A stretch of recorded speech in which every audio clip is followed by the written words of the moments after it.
CM Revanth Reddy అధ్యక్షతన సచివాలయంలో మంత్రివర్గ సమావేశం జరిగింది. ఈ సమావేశంలో పలు కీలక నిర్ణయాలు తీసుకున్నారు. రాష్ట్రంలో కొనసాగుతున్న అభివృద్ధి పనుల పురోగతిపై ప్రధానంగా చర్చించారు. వరంగల్ జిల్లా కాంగ్రెస్ నేతల పంచాయతీ మరోసారి గాంధీ భవన్కు చేరింది. క్రమశిక్షణ కమిటీ చైర్మన్ మల్లు రవితో వరంగల్ కాంగ్రెస్ నేతలు సమావేశమయ్యారు. కొండా మురళి అంశంపై కమిటీ ముందు వాదనలు ప్రధాని నరేంద్ర మోడీ విదేశీ పర్యటన ముగిసింది. 8 రోజుల పాటు 5 దేశాల్లో మోడీ పర్యటించారు. Ghana, Trinidad, Tobago, Argentina, Brazil, Namibia దేశాల్లో ఆయన పర్యటించి పలు కీలక ఒప్పందాలు కుదుర్చుకున్నారు. అలాగే 3 దేశాల నుంచి అత్యున్నత పురస్కారాలను ప్రధాని అందుకున్నారు.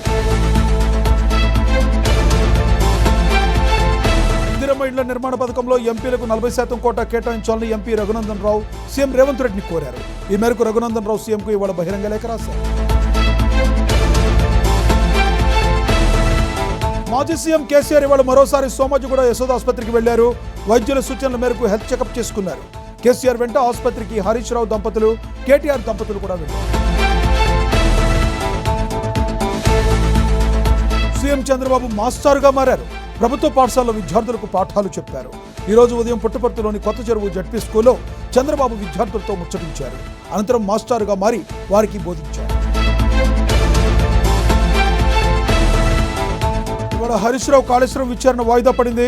బీఆర్ఎస్ అధినేత మాజీ మంత్రి కేసీఆర్ వైద్య పరీక్షల నిమిత్తం ఈరోజు సోమాజిగూడ యశోద ఆసుపత్రికి వెళ్లడంతో మరో రోజున విచారణకు హాజరవుతానని జస్టిస్ పి చంద్రఘోష్కు హరీష్ రావు సమాచారం ఇచ్చారు.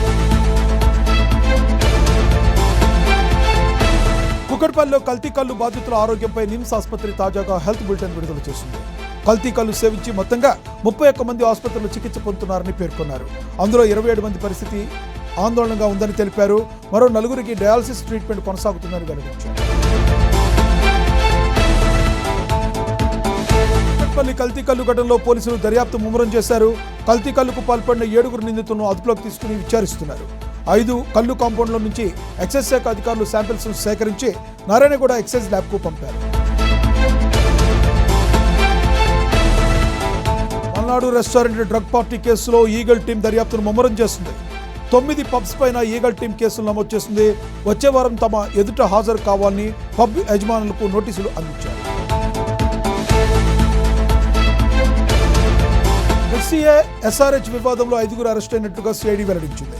హెచ్సీఏ అధ్యక్షుడు జగన్మోహన్ రావు, హెచ్సీఏ కోశాధికారి Srinivasarao, C Chakra cricket club general secretary Rajendra Yadav, HCA CEO Sunil Kante, Chakra cricket club అధ్యక్షురాలు కవితను సిఐడి అరెస్టు చేసింది. బీహార్లో ఓటర్ల జాబితా సవరణపై తీవ్ర దుమారమే చెలరేగుతుంది. ఎన్నికల సంఘం తీరుపై సుప్రీంకోర్టు ఆగ్రహం వ్యక్తం చేసింది. గుర్తింపు కార్డుల్లో ఆధార్ ఎందుకు చేర్చలేదని ఈసీని ప్రశ్నించింది. పౌరసత్వాన్ని నిర్ణయించే అధికారం ఎన్నికల సంఘానికి లేదని సుప్రీంకోర్టు స్పష్టం చేసింది. ప్రసిద్ధ పుణ్యక్షేత్రమైన కాణిపాక వరసిద్ధి వినాయక స్వామి ఆలయంలో అపచారం చోటు చేసుకుంది. స్వామివారి అభిషేకం కోసం విక్రయిస్తున్న పాలు పాడైపోయి ఉండడంతో భక్తులు తీవ్ర ఆగ్రహం వ్యక్తం చేస్తున్నారు. బెట్టింగ్ యాప్స్ ప్రమోషన్స్ కేసులో ఈడీ అధికారులు స్పీడ్ పెంచారు. బెట్టింగ్ యాప్స్ ప్రమోట్ చేస్తున్న వారిపై కేసులు నమోదు చేస్తున్నారు అధికారులు. ఈ క్రమంలో విజయ్ దేవరకొండ, రాణా దగ్గుపాటి, ప్రకాష్ రాజ్, మంచులక్ష్మి, నిధి అగర్వాల్, అనన్య నాగళ్ల, శ్రీముఖి, ప్రణిత, విష్ణుప్రియలతో పాటుగా మరికొంతమంది పైన కేసు నమోదు చేశారు. ఢిల్లీ, ఉత్తరప్రదేశ్, ఎన్సీఆర్ సహా పలు ప్రాంతాల్లో భూకంపం సంభవించింది.